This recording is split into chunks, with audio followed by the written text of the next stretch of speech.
Welcome, everyone. It's a pleasure to be speaking to you here today on the big run-up to your PMP exam success. We're just going to give it a few seconds, and then we will be rolling along.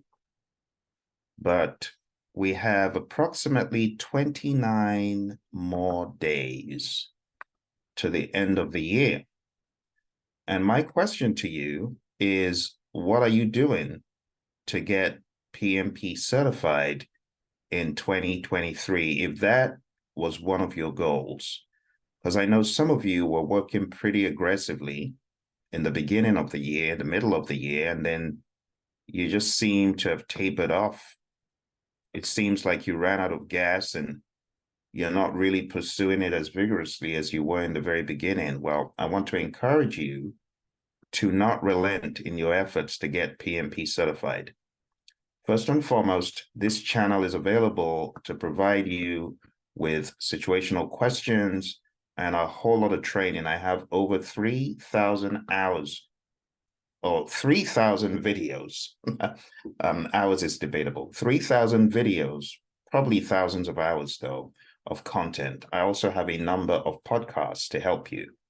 So the purpose of today is to sensitize you to what is important, to help you hone in on the big ticket items for your success.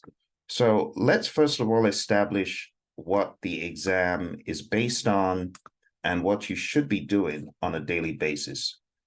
On a daily basis, you need to be hammering away at the PMP exam content outline, because the exam is not based on a PMBOK guide, as you know, okay? Or if you didn't know, now you know. It's not based on a PMBOK guide. It's based on this document that I'm about to show you. It's called the PMP Exam Content Outline. And this content outline can be found on PMI's website, and it has 35 tasks. Let's go there. 35 tasks broken down. You can see on the screen here, it's broken down into the people domain, the process domain, and the business domain, okay? Some of you are already aware of this. Now, what you need to be doing on a daily basis is going over a task at a time. But if you only have 29 days left till the end of the year and you really want to get certified as a PMP in 2023, then you need to be studying a bunch of these daily. So they're 35, right? My recommendation to you is to at least tackle between 5 to 10 daily, depending on the timeline you've got. If you want to get certified in the next 10 days to 14 days, definitely be studying upwards of 4 or 5 a day, okay? And to help you with this, I have created a vehicle on the 16th of December. And to join that bandwagon, to really hone in on your efforts, I want you to go on down to hpmexam.com, because you'll be able to sign up for a half-day boot camp to get you in shape. And in addition to this half-day boot camp, I'm giving lifetime access to my PMP exam prep course. That means you'll have it for life, okay? And I'm also giving you access to my Life After the PMP Exam course. And this will prepare you for the exam. But remember what the exam is based on. For those of you who are studying right now, make sure you are tackling every single task. And I mean with a fine-tooth comb, okay? Today, we are going to take a look at a few feel-good questions. Now, you may ask, Phil, why feel-good questions? I feel some of you need some feel-good questions because the study hall has been slapping you upside the head, beating you up, and you're taking these ridiculous questions on the study hall, and you're asking, how do I have hope? If I'm failing the study hall like this, where's the hope? And I came on today to encourage you that the study hall is not the exam, okay? The study hall has a lot of controversy about it. Personally, I have reviewed the questions in the study hall, and I can assure you that on the actual exam, the questions have been better vetted and validated. Are you listening to me? The exam has been better validated. What you're going to face on the exam has been seasoned. It's like it has gone through a live simulation, if you will. Study hall is not the exam. For example, this morning, as I was going through documentation from social media, I realized someone had posted a question, and this poor student was frustrated and said, I don't agree with the answer. And true to form, as I check out the question, it's worthless. The explanation of the answer is, well, acceptance criteria, which is definition of done. And I'm like, seriously? You're calling acceptance criteria definition of done? That's a huge error. Any agilist worth his or her salt knows that acceptance criteria pertains more to a story or a feature, but definitely not to be argued as definition of done. And this was the explanation given in the study hall. And I'm like, this is garbage. It's wrong. How do you put stuff like this out that is wrong for people to base their reasoning on? Are you listening to what I'm saying? And I hope that my friends from PMI watch this so that they get their act together on the study hall, because it's quite annoying. It's not the first or the second time that I've encountered study hall blatant errors, just blatant. All right. So if you're going through study hall and it's slapping you upside the head and giving you all these bogus explanations about this is why the question is right. And no, there's a lot of errors in there. I'm not happy about it. PMI did better some years ago when they came out with, if I may mention, the free mock exam that they put out a while back. It was a lot better. There was still a little bit of controversy, but it wasn't this bad. This is blatantly wrong. And the annoying thing is they're quoting stuff from other books, not the PMBOK guide, by the way, from other books. Anyway, so that's why today I want us to have some feel-good questions to make you feel a little bit better. Okay, so right now we're going to take a look at just a handful of questions from the business domain, because I know the business domain, everyone forgets the business domain and everyone thinks, well, it's only 8%. It could still be quite helpful on the exam to get a few business questions right. All right, so let's jump into the easy, feel-good business questions that I have for you today. Question 1. A new regulation is introduced mid-project that affects project compliance. What should the project manager do first? Is it continue with the project as planned until further notice? Is it conduct a compliance review to understand the impact of the new regulation? Is it immediately inform stakeholders about potential delays and cost implications? Or is it redesign the project to align with the new regulation without a review? What do you think? I'll give you some seconds to think about it.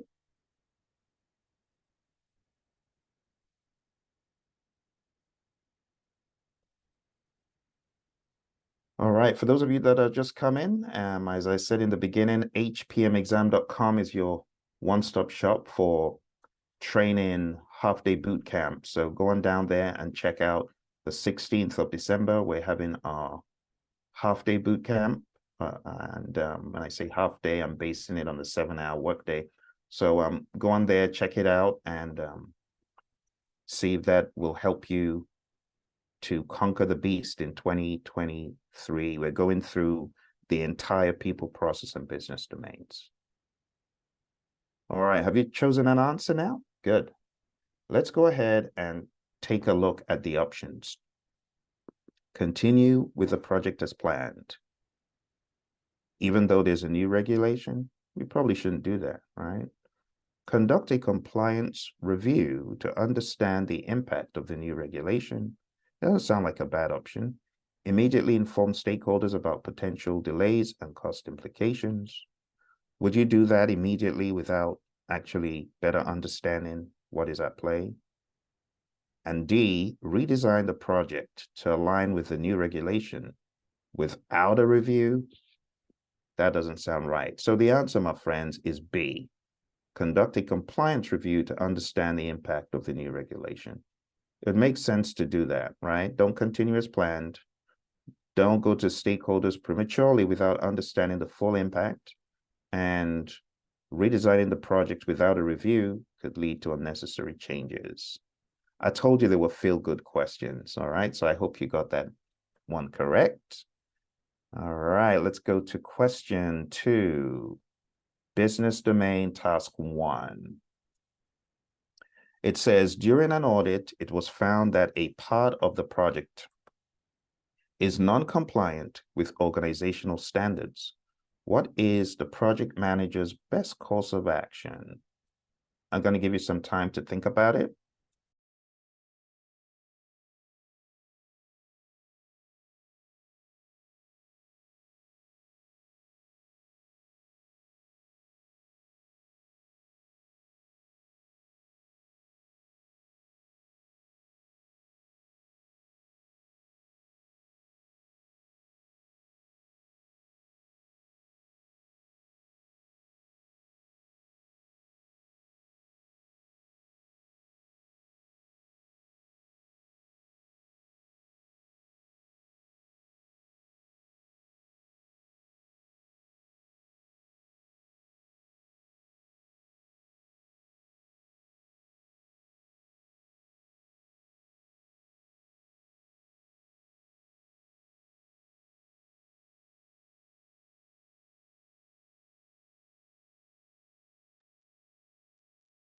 All right, let's take a look at the options here.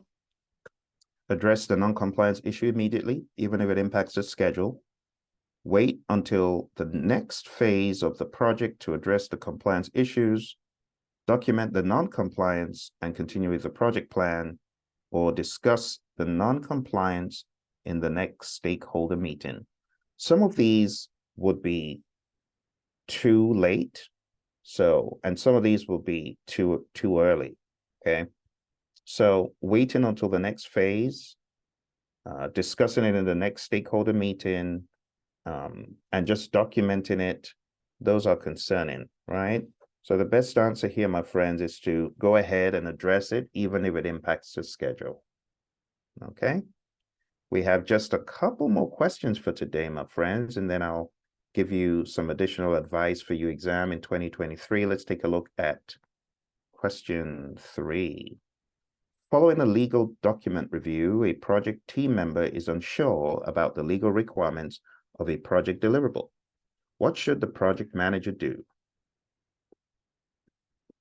Is it A, advise the team member to proceed with their best judgment, arrange for a legal expert to provide clarity on the requirements, redirect the team member to the compliance documentation, or suggest the team member to avoid working on that deliverable? What do you think?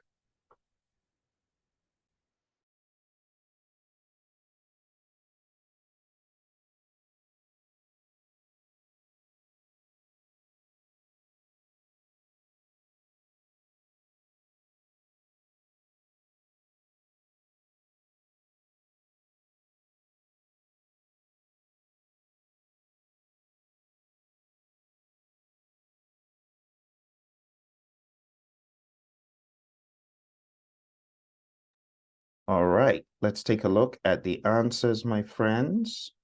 So, advising the team member to proceed with their best judgment is not the best thing to do, because their best judgment may not conform with the legal requirements.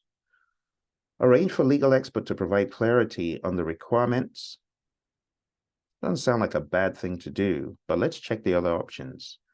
C, redirect the team member to the compliance documentation. That's like asking them to do the same thing and expect a different result. So not that sensible. And D, suggest the team member to avoid working on that deliverable. Well, how does that solve the problem? So the best answer here, my friends, to this question is option B. arrange for a legal expert to provide clarity. Sometimes you just have to use the process of elimination, and things that don't make sense, you just have to get rid of them. All right, I believe this is our final one for today. All right, the project team is working on a project in a heavily regulated industry. What should be the project manager's approach to ensure compliance throughout the project lifecycle? I'll give you some time to think about it. And for those of you watching right now, if you got any questions that I can help you answer to succeed on your exam in 2023, please drop a comment. Let me know, and I'll give you some context. All right.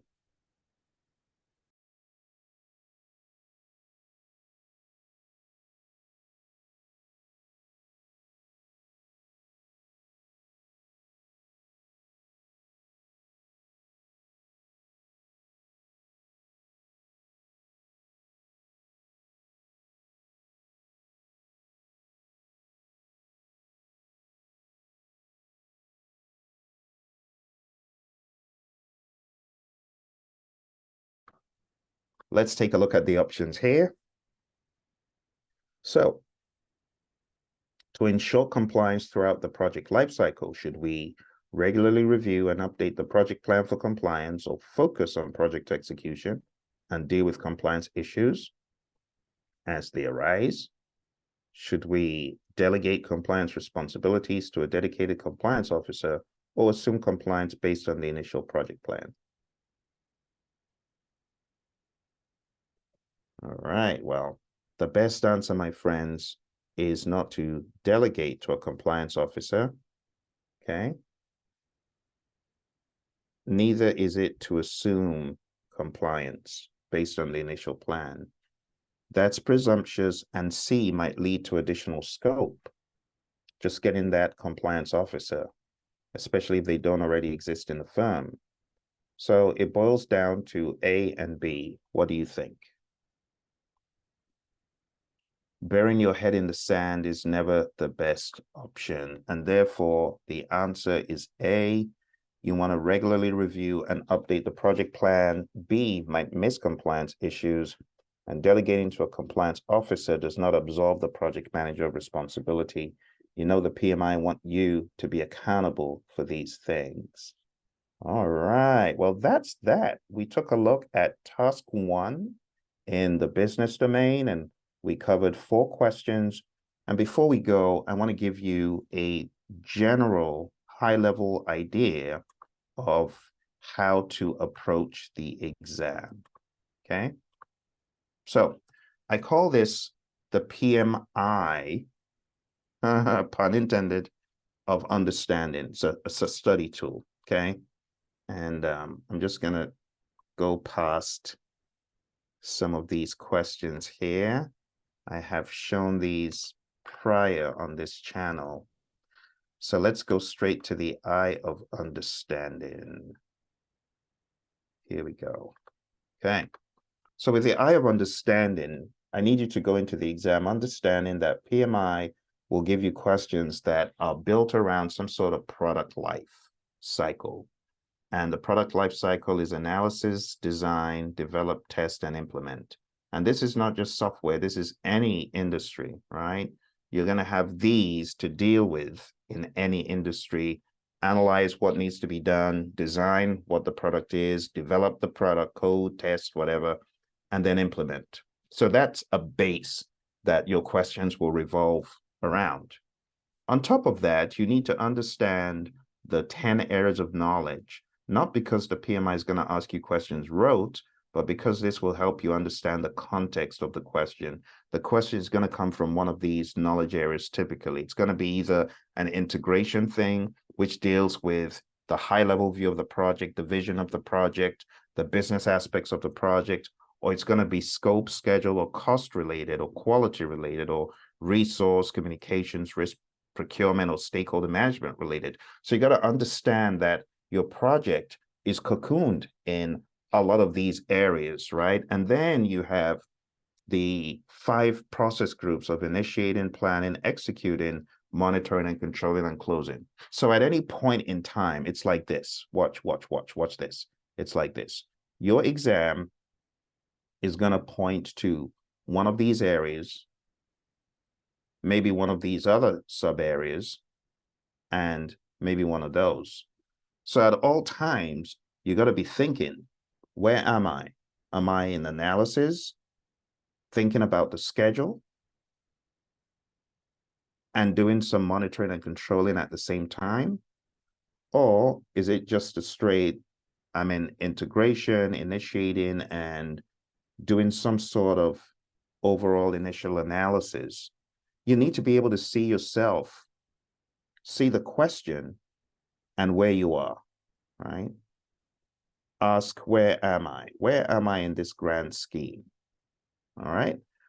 Other times, my friends, on the exam, this is the case. Watch this.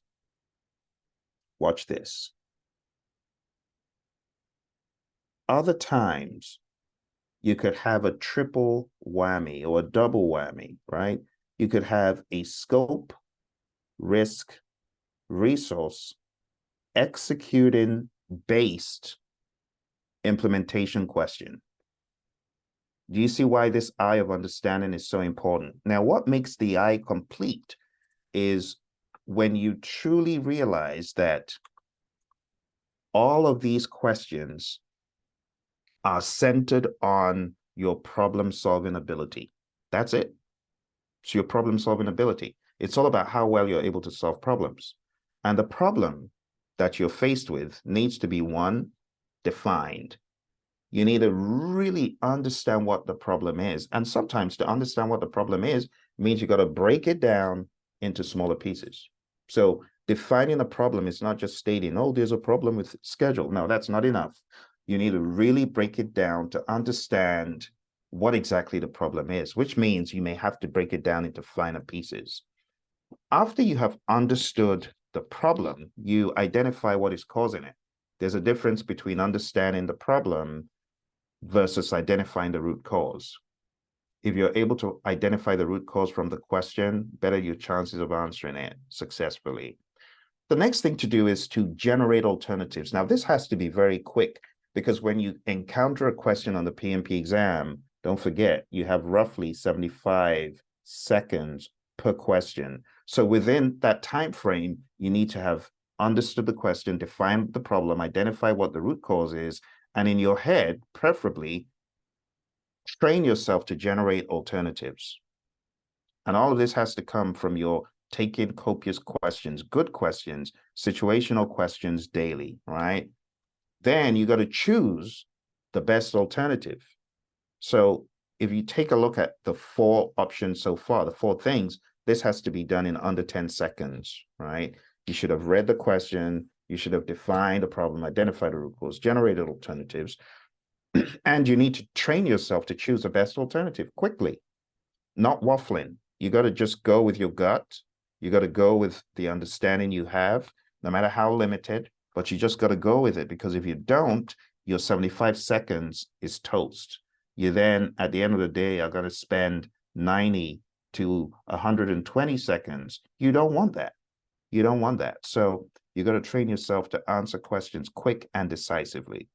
And make sure as you're testing yourself, you're truly answering all the 180 questions on those mock exams. All right. Then in your head, implement it mentally and ask, would this really solve the problem in the real world?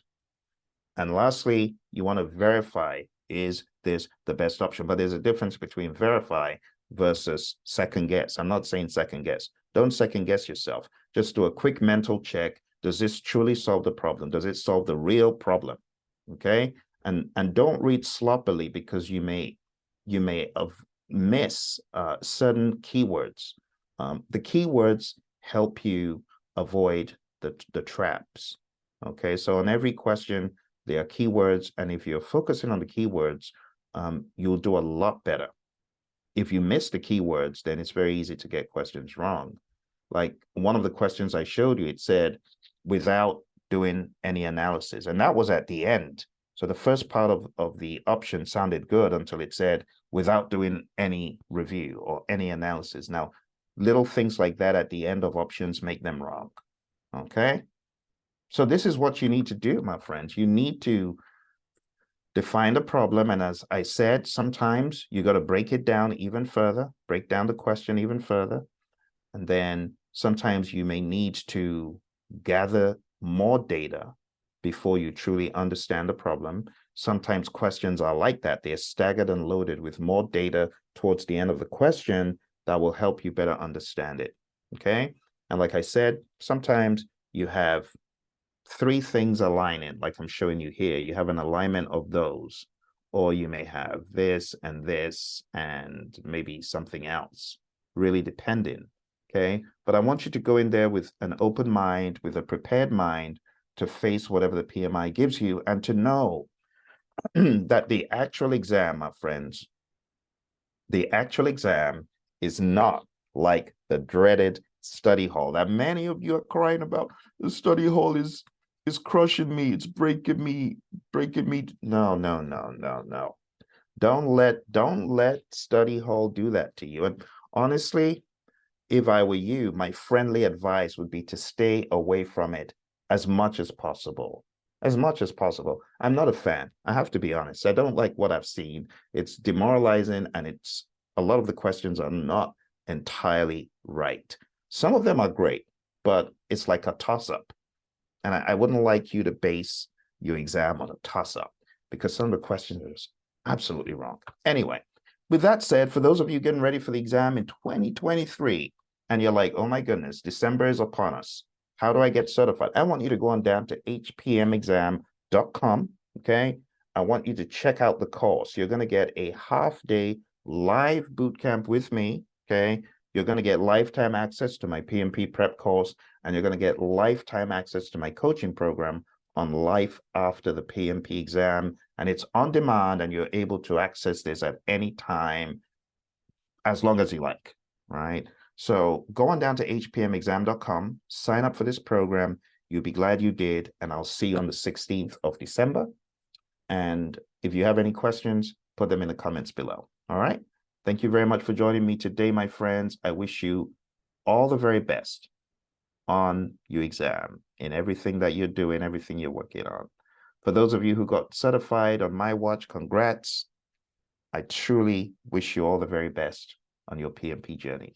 Okay. I will talk to you soon. Bye for now.